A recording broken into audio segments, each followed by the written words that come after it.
Pourquoi tes sentiments ne sont jamais réciproques et quoi faire pour que ça change? Bonjour les filles, j'espère que vous allez bien, j'espère que vous êtes en forme, j'espère que vous êtes au top comme d'habitude.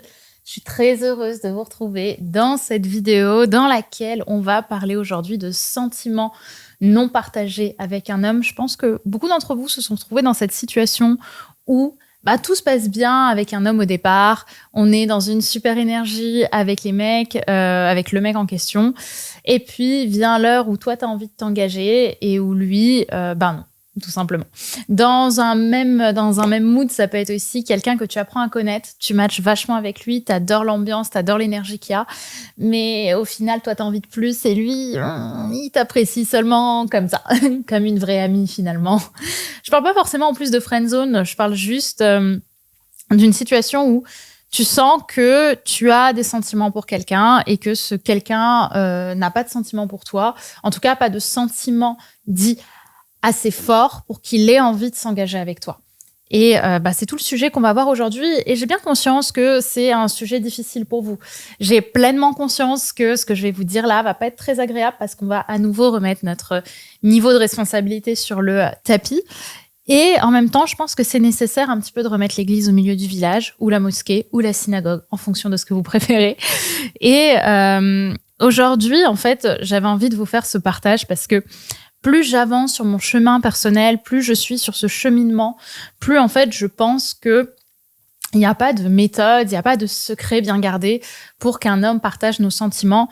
C'est plutôt un état de conscience à avoir. Et plus j'avance en fait sur ce chemin, plus je pense qu'on se ment. En fait, je pense que en réalité, toute l'histoire qu'on se raconte avec l'homme avec qui on a envie de projeter ses sentiments, avec qui on a envie de réussir notre vie amoureuse, avec qui on se projette dans plein d'histoires d'amour tout à fait croustillantes, en réalité, elles ne sont pas vraies. En fait, je pense que on ne peut pas vouloir se projeter avec quelqu'un, être en couple avec lui, alors qu'on ne connaît pas toutes les parties justement de son quotidien et de ce qu'il est en dehors de ce qu'on en voit en début de discussion, en début de drague ou en début de complicité avec lui. En fait, quand on commence à penser qu'on a des sentiments pour quelqu'un alors qu'il n'en a pas pour nous, en général, c'est qu'on est dans une forme de projection de notre imaginaire.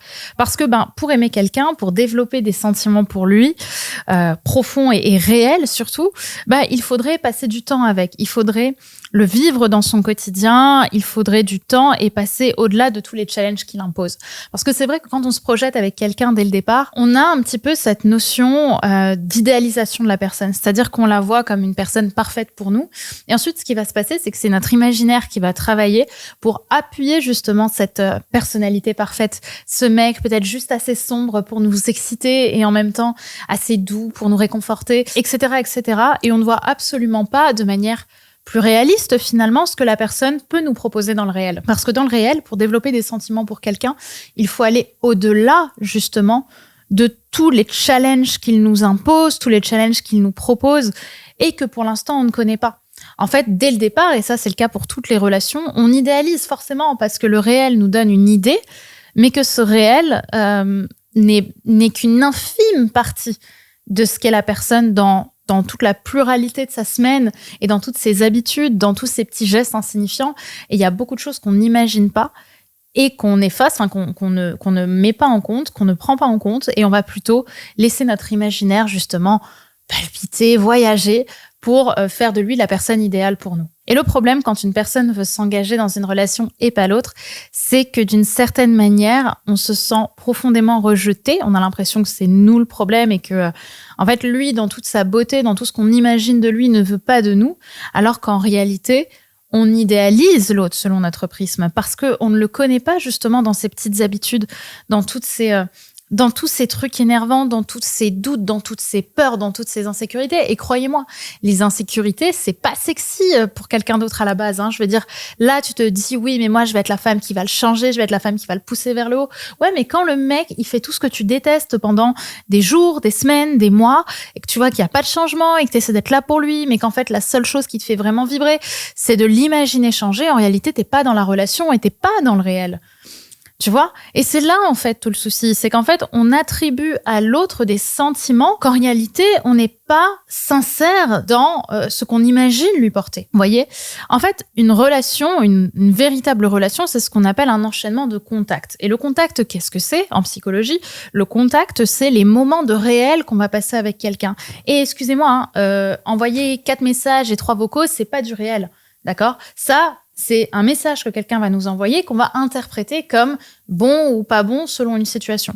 Mais le réel, le véritable réel, c'est la manière dont on va vivre quelqu'un dans son quotidien. C'est les moments où je suis capable, presque physiquement, en fait, de toucher la personne. D'ailleurs, c'est pas presque, c'est si je suis capable de toucher là tout de suite la personne du bout des doigts, et je parle même pas de contact sexuel, je parle juste de toucher quelqu'un, on est dans le réel.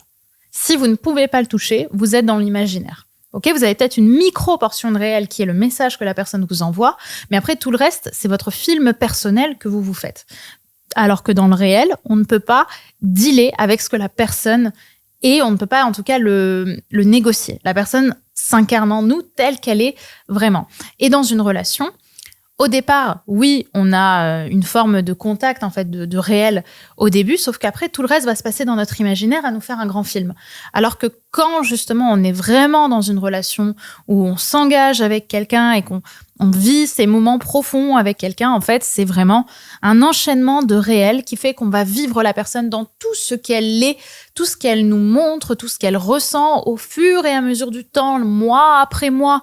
Parce que c'est pas du tout la même chose de fréquenter Jason pendant un date qui va durer 2-3 heures et ensuite de la voir 4 mois plus tard, au bout de sa vie parce qu'il n'arrive pas à mener son projet et qu'il galère et que le soir, quand vous voulez sortir et qu'il dit non parce qu'il est déprimé, alors que vous avez envie de sortir et que le ciel est bleu, mais que vous vous sentez redevable de Jason, donc vous restez avec lui et que ça vous saoule, parce qu'en fond, vous aimeriez qu'il lance son projet, qu'il arrête de s'auto-saboter, etc., etc. Mais en fait, c'est tout ce film bien relou, bien chiant, bien réel, en fait. Bien réel qui fait que on arrive à aimer quelqu'un avec ses insécurités qui ne sont pas du tout les nôtres et qui parfois vont nous peser. Mais on est tellement bien avec cette personne. Cette personne nous rend tellement plus nous permet tellement plus d'apparaître qu'en fait, on se sent d'accepter l'autre avec ça. Vous voyez? Et au début d'une relation, au début d'une discussion avec quelqu'un, on n'en est pas encore là. On est juste sur un contact. Et pourquoi est-ce que tu penses que tes sentiments ne sont jamais réciproques? Parce qu'en réalité, il n'y a pas encore de sentiments. Il y a une profonde envie de ta part d'avoir des sentiments pour quelqu'un parce que tu y penses et parce que tu te dis oui, c'est la bonne personne parce que ça te fait du bien et que ça te rend vivante. Mais en réalité, cette personne, pour l'instant, tu ne la connais pas du tout. Tu connais une parcelle de réel que tu as probablement aussi enjolivé du fait que tu as envie de t'engager avec cette personne. Et donc, quand on a 1 ou 2 contacts, on ne peut pas parler de sentiments. On peut parler d'attirance, on peut parler de sympathie, mais on peut pas parler de sentiments. Les sentiments, c'est quelque chose de si fort, finalement. Voyez? Et pour ça, il faut un enchaînement de contacts dans tellement de contacts et de contextes, différents. Donc, au départ, comme je l'ai dit, on peut avoir de l'attirance pour quelqu'un, mais c'est avec le temps, si on sait, premièrement, qu'on va dans la même direction avec l'autre, mais aussi qu'on est prêt, comme je l'ai dit, à l'accepter dans tout ce qu'il est. Donc, attention à ne pas surinvestir, en fait, au début. Vous voyez, à ne pas se dire, allez, c'est le bon. En fait, on lui met une telle pression sur, tu es l'homme de ma vie, tu dois me convenir. Attention, je te verrouille. Qu'en fait, l'autre va le sentir dans notre vibration, va le sentir dans notre peur, va le sentir dans nos angoisses. Et c'est principalement pour ça, en fait, qu'il va fuir, parce qu'il va pas vous sentir sincère dans vos sentiments. Parce qu'il n'y en a pas. C'est une discussion, c'est une ouverture. C'est ça, en fait, qu'on dit derrière le « faut pas être trop acquise, machin ». J'aime plus du tout ces termes, d'ailleurs. Je peux plus m'épiffrer. Parce qu'on pense connaître quelqu'un alors qu'on ne le connaît pas. Il y a que le réel qui peut nous sortir de l'utopie de notre imaginaire.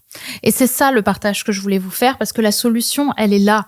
La solution, c'est remettez du réel dans vos relations, remettez du présent, voyez la personne, avancez dans le réel, n'avancez pas dans votre imaginaire. Votre imaginaire, c'est une safe place qui est tout à fait productive et agréable pour tout ce qui est créatif, pour tout ce qui est projet, pour tout ce qui est développement. Mais dans les relations humaines, elle casse justement le rapport au réel parce qu'on a envie de se protéger.